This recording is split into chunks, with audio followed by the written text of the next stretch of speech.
Welcome to Pasadena, California. This is a chemical-free household, and we use organic methods for gardening and pest control. And we're going to show you how to take your kitchen composted recycled food and use it in your garden. We have a kitchen composter.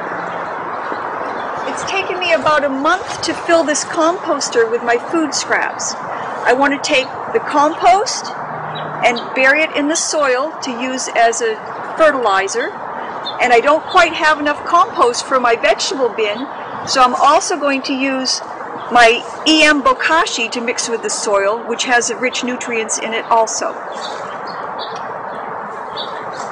Take a look at this compost. Now, it's not like your typical compost, it's fermented. It has my food scraps, and as you can see, there's a little fermentation smell. I've sealed it so that it's airtight, and I've sprinkled Bokashi. There's eggshells, fish, different meat scraps, all basically edible food parts, and then different things from vegetable trimmings, and just things that are really rich nutrients for the soil. So the first thing I'm going to do is I'm going to harvest the tea. That's a very rich, valuable byproduct of this composting method. So I'm going to capture the tea.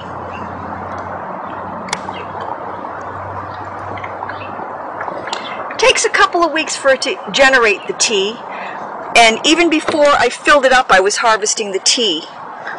And I basically capture it in a container and then use it that day because it's so rich, it's like a food, it would spoil very quickly. And I really don't want to keep it in my refrigerator, I want to just use it. So I capture the tea, and I mix it with water, and I use it as a fertilizer. And I'll show you where I'm going to use it in a moment. But first I want to catch every drop of the tea that I can because it's so valuable. Some people call it liquid gold. You know, it has that nice golden color. And it has a little bit of a kind of sweet sour smell from the fermentation.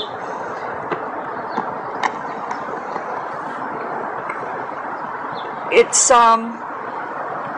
not really unpleasant, but just the idea of smelling the tea makes me a little leery. I always have to check it, but I'm amazed that it does not have a strong odor and it's not unpleasant. So we're going to save the tea to the side for now. And we're going to go ahead and bury the compost. I'm digging up a hole so I can bury the compost. And this is a very clay composition of soil, and I've been working with this soil for a while. I've put leaves from my compost pile. I've got traditional compost. As you can see, I have the black bin, and that's where I put different leaves and trimmings from the yard. And in order to accelerate the traditional compost, I make compost lasagna. In the winter, when I didn't want to come out and bury the buckets, I would just simply take my fermented compost from my kitchen composter and I would throw it in my compost bin. And I'd create what I call compost lasagna. And you simply put it in, and then I take leaves and trimmings and put it on top, and it just layers and layers. And as you can see, that's just a simple backyard composter. I never turn it, I never aerate, I never put water in. I just don't want to deal with all that composting stuff. So I make compost lasagna. I make compost lasagna. I've dug down, as you can see, not too far. This is 6 or 8 inches, and that's a full bucket, and that will fit in there. But I think I'm going to try to stretch it out and dig it just a little bit more. And I had buried a bucket this winter, and as you can see, you can't really tell. You see a little bit of dark richness in the soil. You see worms. But you can't really tell that was compost, and this was very clay-like soil. It really was not suitable for plants. It had so much clay in it. So I am actually changing the texture of the soil by adding the compost.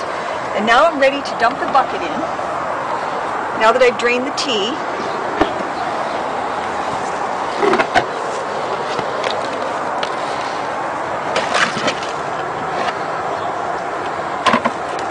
and that's the trap that is at the bottom of the bucket, and that's what keeps the liquid from being mixed with the compost. composting materials, just so we can harvest the tea. And as you can see, this has been in there composting for probably, oh my gosh, probably 3 weeks, and you can still see and make out the ingredients. Now, I don't chop, I don't cut anything, I leave everything whole.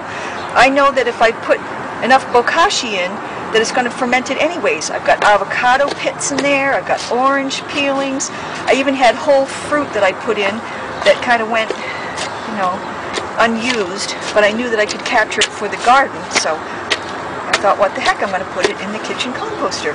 And now I'm just going to put a layer of soil back over it.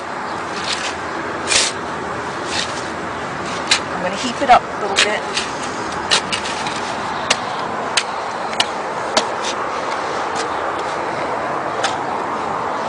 Some big clay balls back in there.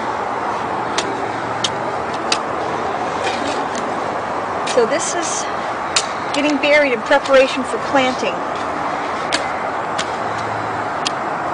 And since I don't have quite enough compost to enrich the soil, I'm going to use some of my Bokashi. And that method is similar, where I just simply lift a little bit of the soil. I put a little bit of bokashi in. It's the same bokashi that I use to ferment the food scraps, but I really want to change the texture of the soil and enrich it so that when I plant next week, everything will be ready to go. Now that compost organic matter will not be completely broken down, but I'm a little bit impatient, and because it's springtime, I want to get going and take advantage of this recent rain that we've had. So I'm going to mix a little bit in here and there, and then when I plant, I'm going to mix a little bit more bokashi in, just so that I know that this clay soil has enough organic matter that it will nourish the plants and help them grow strong without requiring any other fertilizers or chemicals. Because the plants are so strong, they won't need insecticides or other pest control, because the plants can defend themselves if they have the nutrients.